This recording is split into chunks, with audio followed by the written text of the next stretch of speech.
Bismillahirrahmanirrahim. Assalamualaikum warahmatullahi wabarakatuh. Baik, mahasiswa, kali ini saya ingin berbicara tentang Animal Care and Use Commit atau AKUK. Ya,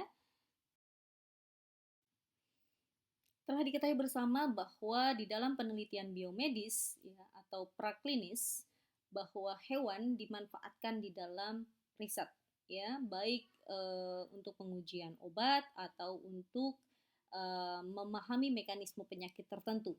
Nah, pemanfaatan hewan di dalam riset pasti tidak bisa dipungkiri dapat menimbulkan rasa sakit dan distres pada hewan tersebut, ya.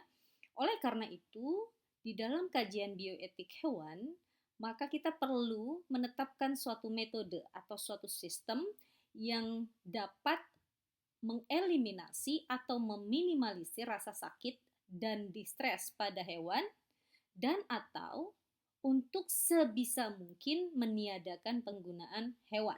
Ya, walaupun sama-sama telah kita pahami bersama beberapa model dari penelitian praklinis itu bisa menggunakan in silico, tetapi pada akhirnya diperlukan gitu uji in vivo di dalam hewan hidup. Ya, jadi mau tidak mau memang kita pasti akan menggunakan hewan sebagai model dari penelitian biomedis atau penelitian praklinis terhadap suatu obat atau penyakit tertentu, ya. Nah, yang kemudian standar tadi harus diawasi oleh suatu lembaga resmi. Di Indonesia kita kenal dengan istilah KPKPHP, yaitu Komisi Pengawasan Kesejahteraan dan Penggunaan Hewan Penelitian, ya, di mana komisi ini bertugas menjadi pengawas pelaksanaan penerapan animal welfare, ya, dari mulai 3Rs sampai dengan 5 freedom. Nah, kita kenal sebagai secara global istilahnya dikenal sebagai AKUK atau IAKUK, ya. Animal Care and Use Commit, ya. Pada saat AKUK tersebut diselenggarakan atau dibentuk oleh suatu lembaga, maka namanya berubah menjadi IAKUK, Institutional Animal Care and Use Commit. Jadi komite yang dibentuk oleh suatu institusi tertentu atau lembaga tertentu yang bertugas untuk mengawasi penggunaan hewan, ya, dan pemanfaatan hewan di dalam riset. Adapun yang menjadi landasan wewenang dari AKUK ini atau KPKPHP adalah Animal Welfare Act, ya. Kalau di Amerika menggunakan Animal Welfare Act sebagai landasan utama pelaksanaan dan pendirian AKUK, di mana undang-undang ini mengharuskan bahwa setiap pemimpin tertinggi dari suatu institusi harus membentuk komisi etik, ya, terhadap penggunaan dan pemanfaatan hewan riset serta menunjuk anggota-anggotanya.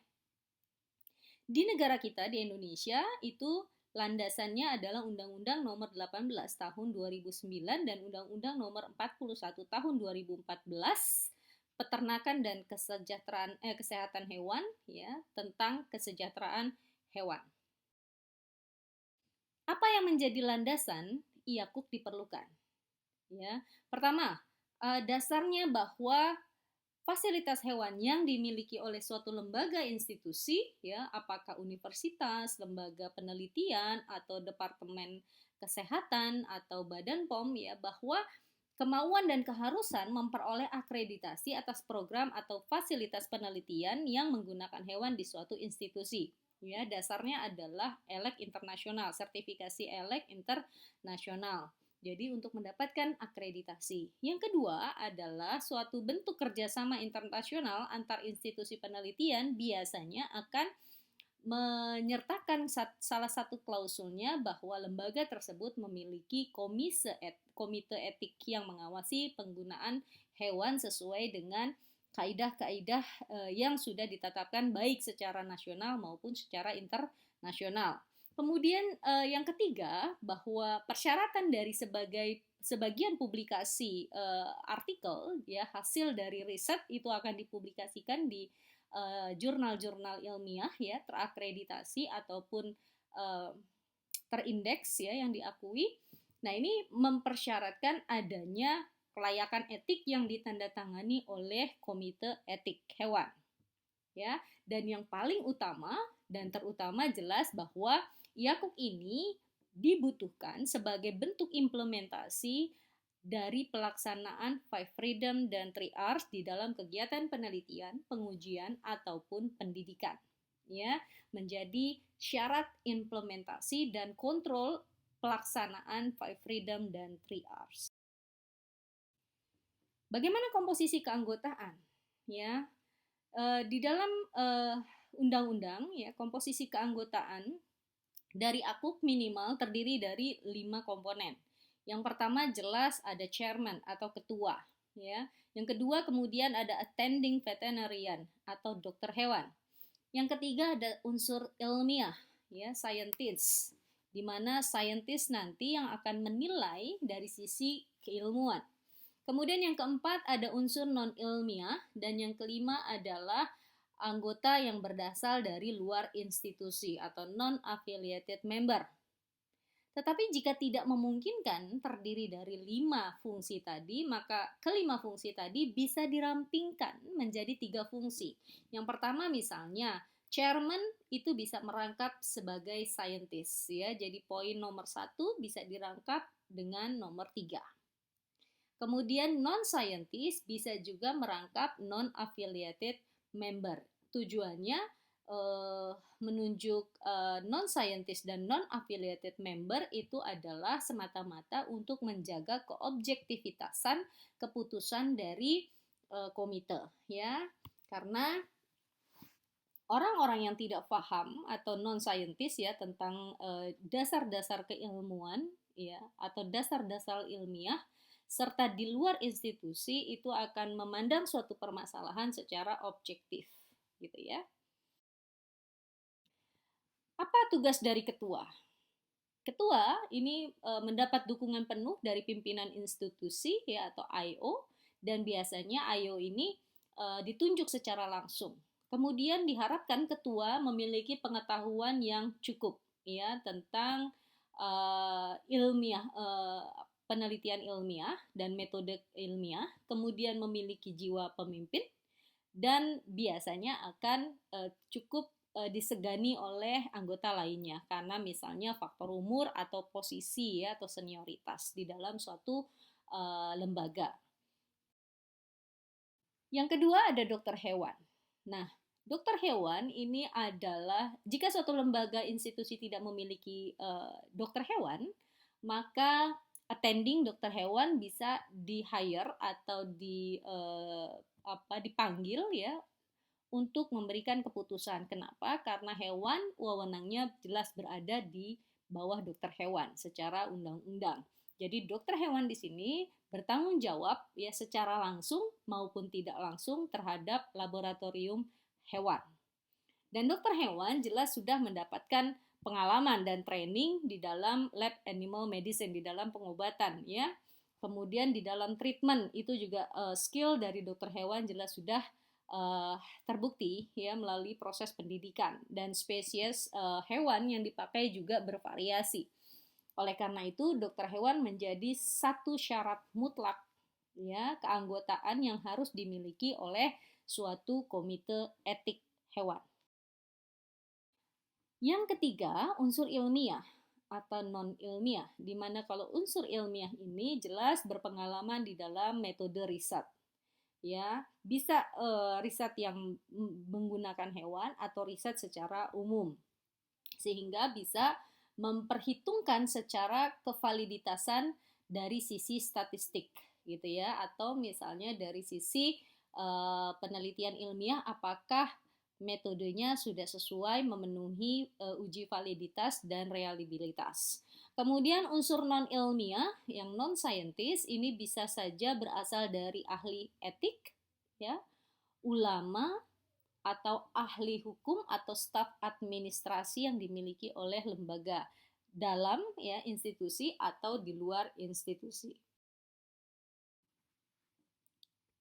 Unsur luar institusi ini biasanya berasal dari orang-orang yang tidak ada hubungan dengan institusi tersebut ya bisa ditunjuk sebagai anggota komisi etik. Kemudian juga orang tersebut bukan pengguna hewan lab atau penelitian, bahkan mungkin termasuk kategori awam terhadap pemanfaatan hewan lab. Merepresentasikan kepentingan komunitas masyarakat secara umum, ya. Jadi di sini letak sisi objektivitas, bagaimana orang awam memandang suatu metode yang diterapkan pada hewan secara umum. Memiliki status yang sama dengan anggota yang lain dan memiliki suara yang sama sehingga berkesempatan juga ikut berpartisipasi di dalam keputusan yang akan ditetapkan oleh komite etik terhadap suatu metode penelitian. Kemudian bisa juga ada anggota cadangan, dibuat anggota cadangan atau alternate members, ya. Alternate members ini ditunjuk oleh chairman atau ketua, di mana masing-masing anggota cadangan ini akan mewakili personel tertentu, apakah dokter hewan, apakah saintis atau non-saintis atau orang di luar institusi. Jadi anggota dan wakil hanya memiliki satu suara, ya. Jadi anggota cadangan mewakili fungsi dari yang 5 tadi. Kemudian juga anggota cadangan diharapkan sudah mendapatkan pelatihan yang sama tentang komite etik, ya, tentang bagaimana dasar-dasar penetapan atau penerapan etik pada hewan. Apa yang dilakukan oleh komite? Jelas tugas utamanya adalah rapat, meeting, ya. Olau menetapkan minimal 2 kali setahun atau lebih apabila diperlukan. Sementara the guide, ya, yang kita gunakan buku panduan, sebisa mungkin komite sesering mungkin untuk melakukan meeting atau pertemuan untuk membahas proposal atau metode penelitian yang masuk untuk dinilai kelayakan etiknya. Tentu saja hal ini tergantung pada jumlah proposal atau jumlah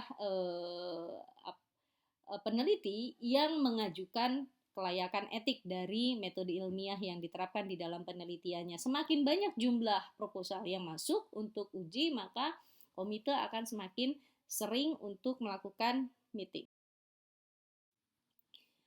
Orientasi, training, dan continuing education, ya, untuk setiap anggota komite, ya.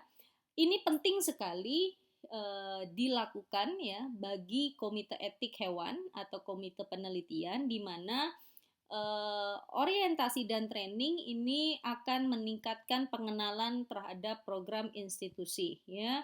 Kemudian pemahaman terhadap aturan atau regulasi, pedoman serta kebijakan yang berlaku baik secara institusional ataupun nasional.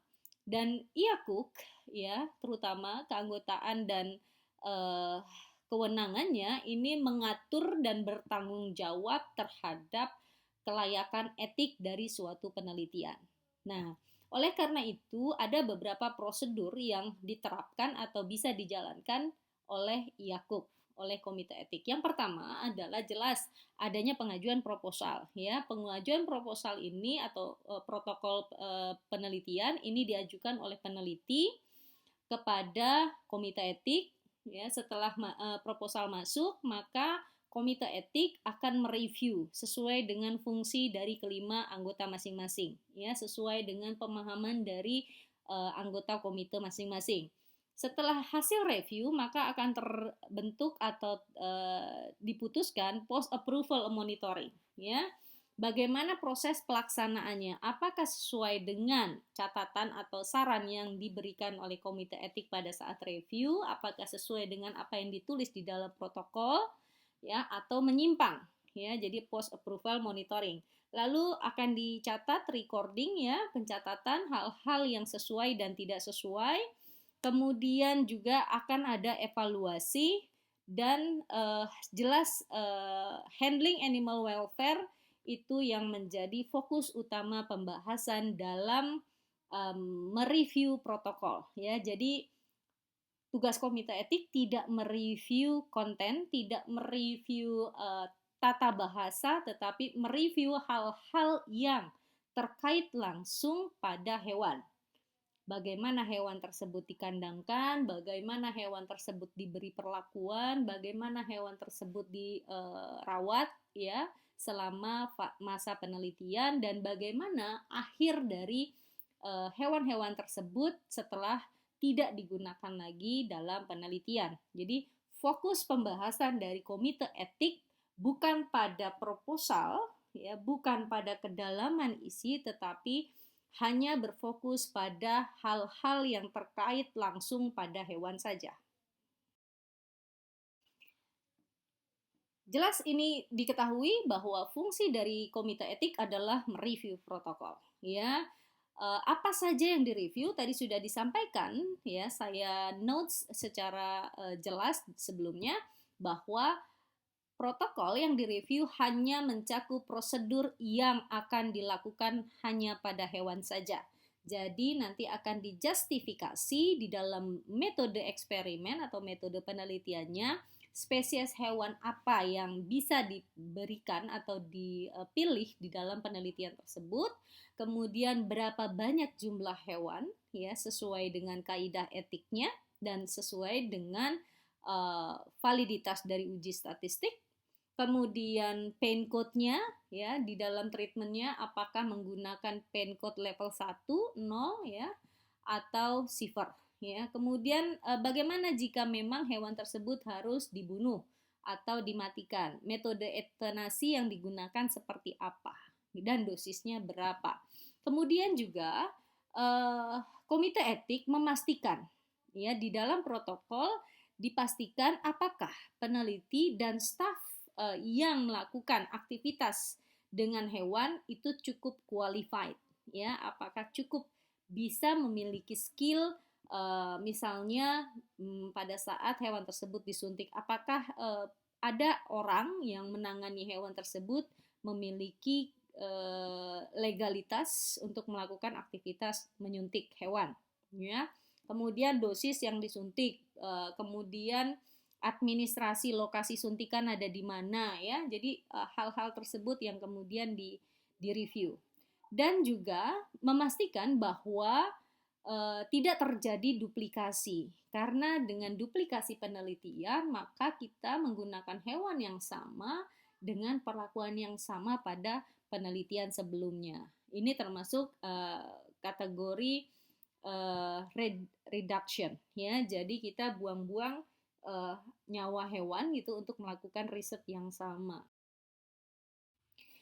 Protokol review, ya, ini dilakukan tanpa adanya pengecualian terhadap sumber dana penelitian. Jadi tidak membahas, tidak melihat dari mana sumber dana, kemudian juga tidak melihat siapa yang melakukan penelitian, ya. Jadi hanya memberikan approval terhadap semua protokol studi, tidak memperhatikan sumber dana dan peneliti, ya. Kemudian jika di hasil review mendapatkan persetujuan, maka akan diberikan surat persetujuan kelayakan etik, dan peneliti wajib mengikuti peraturan atau kebijakan tertulis yang disampaikan oleh komite etik. Dan bila ada beberapa catatan yang harus diubah di dalam metode, maka peneliti wajib mengikuti apa yang disarankan oleh komite etik hewan. Kemudian adanya konflik interest. Ya, di dalam suatu komite atau institusi pasti akan bisa terjadi adanya konflik of interest. Ya, misalnya anggota saintis di dalam komite etik itu sendiri membutuhkan surat kelayakan etik. Nah, anggota komite etik yang berpotensi terjadinya konflik of interest maka tidak dibenarkan ikut berpartisipasi di dalam proses review. Misalnya protokol dari penelitiannya adalah penelitiannya dilakukan oleh chairman atau ketua komite etik. Maka ketua komite etik tidak berhak mengikuti review protokol yang di mana namanya ada tercantum di dalamnya, ya. Kemudian misalnya ada anggota, ya, beberapa anggota komite etik ternyata menjadi anggota dari penelitian yang direview, itu juga tidak diperkenankan. Atau misalnya dalam hal bersaing dengan bidang yang sama, ini bisa berpeluang terjadinya konflik of interest, ya. atau karena adanya subjektivitas, ada permasalahan individual sehingga bisa mengakibatkan penilaian dari uh, orang yang bermasalah tadi yang merupakan anggota dari komite etik akan menjadi bias ya, menjadi subjektif. Lalu bagaimana hasil penilaian dari rapat yang dilakukan oleh komite etik? Yang jelas perhitungannya berdasarkan quorum ya. Mayoritas dari anggota komite etik ya lebih dari 50% menyetujui atau tidak menyetujui suatu protokol ya. Full komite etik review dihadiri oleh lebih dari 50% anggota dan telah disetujui oleh lebih dari 50% anggota yang hadir. Ya, kecuali jika ada alasan konflik of interest tentu harus dikeluarkan proses suaranya. Jika hasil review tertentu dikatakan bahwa layak, maka penelitian tersebut dapat diteruskan ya. Tetapi perhitungan hasil keputusan dari komite etik ini bisa saja dihentikan apabila penelitian sedang berlangsung. Jadi kalau proposal tersebut adalah proposal yang belum dilakukan penelitian. Jadi kalau sudah dilakukan penelitian maka kita tidak melakukan review terhadap protokol, toh sudah dilakukan gitu ya. Bagaimana prosedurnya? Ya, tahapan prosedur. Pertama tentu dari PI. PI ini adalah peneliti ya yang melakukan dan mengajukan surat kelayakan etik. Ya, dia akan PI akan menulis protokol, kemudian mengisi form. Biasanya form itu nanti berisi pertanyaan-pertanyaan yang terkait materi yang akan direview apa saja ya. Seperti misalnya identitas dari peneliti, kemudian jam kerja di laboratorium dengan hewan siapa saja, kemudian kemampuan yang dimiliki, judul dari penelitian, jumlah hewan, spesies hewan, hal-hal yang berkenaan dengan hewan gitu ya. Ini tercantum di dalam form yang nanti akan diisi oleh PI. PI bisa juga melakukan konsultasi dengan attending vet ya. Attending vet ini bisa sebagai konsultan bagi PI sebelum PI mengisi protokol ya. Nah, kemudian bisa juga PI melakukan konsultasi dengan ahli statistik ya. Apakah jumlah yang digunakan hewan dalam rangka reduction tadi, mengurangi jumlah hewan secara statistik memenuhi uji ya, lolos uji, sehingga berapa standar minimum hewan yang dibutuhkan sehingga menghasilkan uji statistik yang valid. Lalu PI ya itu akan mengisi form, lalu form akan direview oleh IAKUK ya dari sisi ilmiah dan dari sisi biosafety selama bekerja dengan hewan seperti apa. Setelah IAKUK atau AKUK melakukan meeting ya, maka akan dicapai pada suatu keputusan. Apakah komite menyetujui protokol yang disampaikan oleh PI atau menolak atau menyetujui dengan perbaikan. Nah, jika menyetujui dengan perbaikan, maka PI protokol akan dikembalikan pada PI. Ya, PI akan memperbaiki lagi prosedur sesuai yang disarankan oleh IAKUK, lalu akan memasukkan kembali ke komite untuk direview kembali. Ya, nah kemudian baru hasilnya akan ditetapkan berdasarkan surat rekomendasi dari IAKUK dan ditandatangani oleh IO. Apakah disetujui atau ditolak? Kalau disetujui, maka akan dikeluarkan surat kelayakan etik. Dan kalau ditolak, tentu saja tidak akan keluar surat kelayakan etik terhadap protokol penelitian tersebut. Dan protokol penelitian tersebut dianggap tidak layak atau tidak sesuai dengan kaidah animal welfare. Protokol review prosedur ya, di mana PI bisa berkonsultasi dengan attending vet ya tentang bagaimana prosedur yang bisa menyebabkan sedikit rasa sakit dan distres pada hewan ya. Kemudian juga bagaimana prosedur yang berpotensi menyebabkan rasa sakit dan distres itu harus dijelaskan, dan apa tahapan untuk mengurangi rasa sakit ya. Ini bisa berkonsultasi dengan attending vet. Attending vet akan mereview deskripsi prosedur termasuk penggunaan agen-agen analgesik dan anestetikum, atau bahkan uh,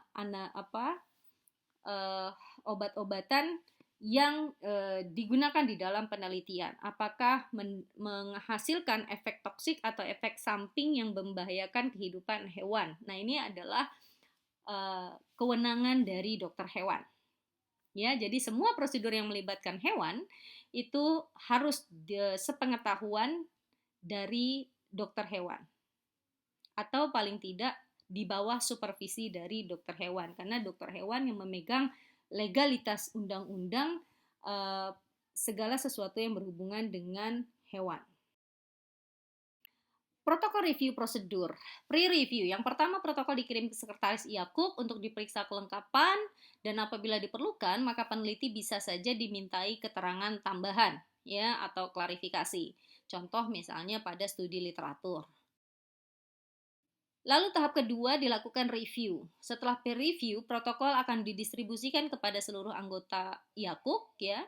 Kemudian anggota komisi biasanya akan diberi waktu paling lambat 7 hari untuk mereview protokol. Setiap anggota komite etik berhak untuk meminta dilakukannya full commit review. Jadi semua anggota komite melakukan review. Apabila tidak ada yang meminta full commit review, bisa saja dilakukan subcommit review yang hanya terdiri dari minimal 1 orang anggota yang ditunjuk oleh ketua komisi. Jadi boleh saja misalnya hanya attending fact saja yang hasil review, nggak masalah. Atau memang harus tiga-tiganya ya, 3 komponen dari chairman, scientist, kemudian attending fact, dan non-scientist. Full Committee Review Approval ini dilaksanakan apabila jumlah yang hadir memenuhi quorum, yaitu lebih besar dari 50% dari jumlah anggota.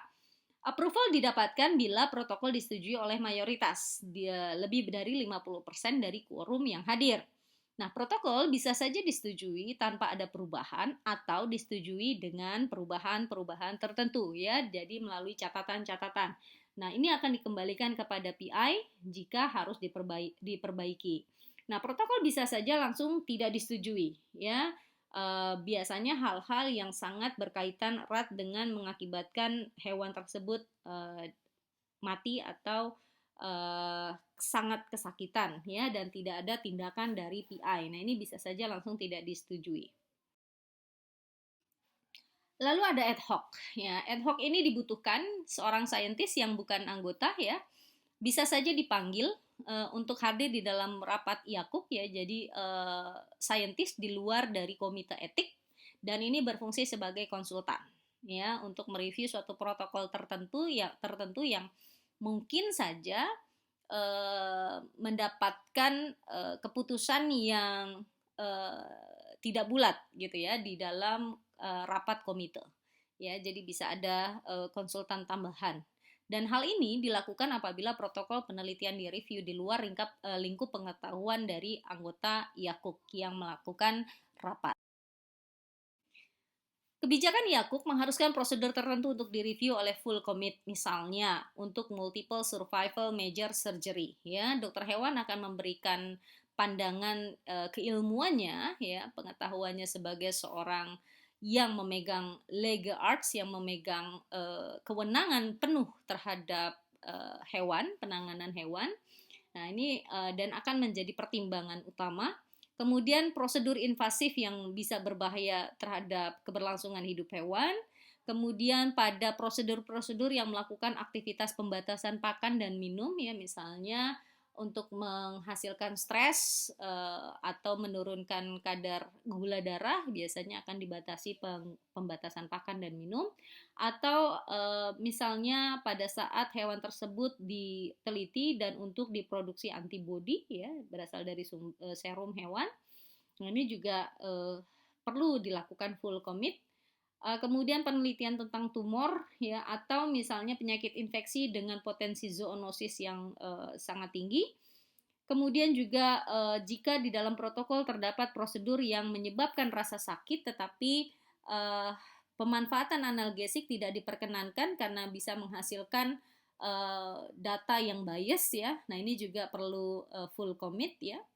Dan prosedur-prosedur lain yang tentu saja di bawah pengawasan dari attending veterinarian. Proses dari protokol ya, approving dan revisi ya. Perubahan protokol bisa bersifat signifikan ya. Jadi harus mendapat persetujuan IAKU kembali sebelum dilakukan penelitian. Misalnya perubahan objektif ya, jenis hewan ya, tujuan, sasaran ataupun proyek, karena mungkin ditemukan pengulangan tema yang sama atau judul yang sama dengan parameter dan spesies hewan yang sama, maka bisa dilakukan perubahan. Lalu perubahan jumlah hewan di atas 10% ya, ini harus direvisi. Perubahan spesies juga harus ada revisi. Perubahan prosedur bedah dari non-survive ke survival ya, dari tidak hidup menjadi bedah hidup ya. Kemudian perubahan tingkat invasi, misalnya untuk menambah prosedur bedah tertentu, tadinya satu tindakan bedah menjadi multi tindakan bedah ya, multi pembedahan. Perubahan durasi, frekuensi, dan jumlah perlakuan pada hewan, kemudian perubahan obat anestesik atau analgesik, perubahan metode etanasi, perubahan peneliti, ya, maka harus dilakukan prosedur dari awal, dan minimal lebih dari 3 perubahan minor di dalam satu protokol. Perubahan minor tidak perlu lagi direview oleh IAKUK, ya, tetapi tetap dilaporkan saja dan didokumentasikan. Misalnya, koleksi jaringan ditambah setelah etanasi. Misalnya, pada saat hewan itu dibunuh, awalnya hanya diambil usus. Maka, jika ternyata PI atau peneliti menambah parameter, misalnya mengambil organ ginjal, jantung, maka ya tidak perlu lagi dibuat surat kelayakan etik atau protokol yang baru ya, cukup memberikan catatan bahwa awalnya hanya mengambil satu organ, setelah etanasi dirubah menjadi 5 jenis organ yang diambil pasca etanasi ya. Kemudian koleksi tambahan parameter fisiologis yang bersifat non-invasif, misalnya pengambilan serum, uji parameternya menganalisis imunoglobulin ya misalnya, tapi kemudian ditambah untuk menganalisis sitokin dan hormon ya, maka perlu ini merupakan bagian dari perubahan minor, tidak perlu direview lagi tetapi cukup ditambahkan saja. Atau perubahan personel pendukung, misalnya tim dari penelitian anggotanya ya, itu hanya perlu dicatat saja dan nanti baru diverifikasi oleh ketua komite atau attending fact. Bagaimana hasil review IAKUK? Ada beberapa keputusan IAKUK yang bisa ditetapkan. Yang pertama, approval, disetujui, maka penelitian bisa langsung dilakukan. Yang kedua, modifikasi ya, yang dibutuhkan ya, jadi disetujui dengan syarat perubahan ya. Jadi perubahannya dulu, revisi dulu, baru kemudian disetujui. Kemudian ditolak ya, disertai alasan, dan PI akan diberi kesempatan untuk merespon proses penolakan atau ditunda ya, ditunda sampai kemudian misalnya hal-hal tersebut dibahas pada rapat berikutnya. Jadi dari paparan saya ya, bahwa IAKUK ya memiliki fungsi yang pertama adalah membuat rekomendasi kebijakan untuk animal care and use di dalam pendidikan maupun penelitian. Yang kedua, IAKUK berfungsi untuk memastikan bahwa staf atau peneliti mendapatkan training yang memadai di dalam handling dengan hewan ya. Kemudian IAKUK melakukan inspeksi terhadap fasilitas dan program pemeliharaan hewan selama pemanfaatan hewan di dalam penelitian dan pendidikan. IAKUK juga menjaga agar pelaksanaan penggunaan dan pemeliharaan hewan harus sesuai dengan protokol dan undang-undang ya yang berlaku. Kemudian IAKUK melakukan investigasi apabila terdapat laporan penyalahgunaan hewan di luar dari protokol yang telah disampaikan.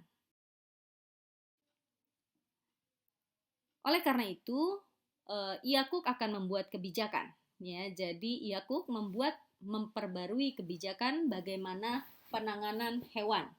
Kebijakan akan mencakup berbagai hal yang terkait dengan 5 freedom dan 3 R's. Kemudian kebijakan ini juga uh, menjabarkan tugas dan tanggung jawab dari masing-masing anggota komite. Kemudian menentukan bagaimana format dari protokol yang disusun atau diajukan oleh peneliti, oleh PI. Kemudian menentukan alur prosedur review dari protokol, adendum, dan laporan tahunan dari komite, serta menentukan aktivitas IAKUK yang lain seperti misalnya membuat kebijakan tentang prosedur-prosedur yang lebih spesifik terhadap komite. Yang kedua, ya, lembaga atau komite IAKUK ini memastikan pelatihan personel yang memadai berupa sertifikat dari pelatihan ya secara reguler dari para peneliti ataupun teknisi untuk melakukan secara rutin pemanfaatan penggunaan pemeliharaan hewan secara umum ya, bisa dari sisi etik yaitu 3Rs dan 5 Freedom atau dari Occupational Health Services ya, K3. Atau juga bisa melakukan workshop ya, membuat workshop misalnya pelatihan terhadap handling dan restraint atau teknik-teknik riset pada berbagai jenis hewan yang biasa digunakan di dalam penelitian, yang lazim digunakan di dalam penelitian. Apakah menggunakan primata pada anjing, kucing, domba ya, ruminansia kecil, babi atau pada roden dan lagomorfa. Kemudian juga IAKUK bertanggung jawab untuk inspeksi fasilitas hewan. Ya, annual facilities seperti melakukan inspeksi program ya atau review terhadap fasilitas ya, facility inspection. Kemudian rencana perbaikan terhadap fasilitas hewan juga dipaparkan. Bagaimana baiknya dan sesuai dengan kaidah etik dari hewan. Post approval monitoring ini juga dilakukan oleh komite ya untuk memastikan pelaksanaan studi atau penelitian sesuai dengan protokol dan peraturan yang berlaku ya. Kemudian FIPR atau fasilitas juga memadai. Annual protocol review ini apakah penelitian berjalan sesuai dengan protokol, dan jika tidak sesuai maka komite bisa saja menghentikan studi atau penelitian yang menyimpang gitu ya, setelah melakukan investigasi terhadap laporan penyalahgunaan hewan oleh peneliti tersebut gitu. Jadi kewenangannya sangat luar biasa ya. Baik, saya rasa cukup sekian penjelasan saya tentang IAKUK. Terima kasih. Wassalamualaikum warahmatullahi wabarakatuh.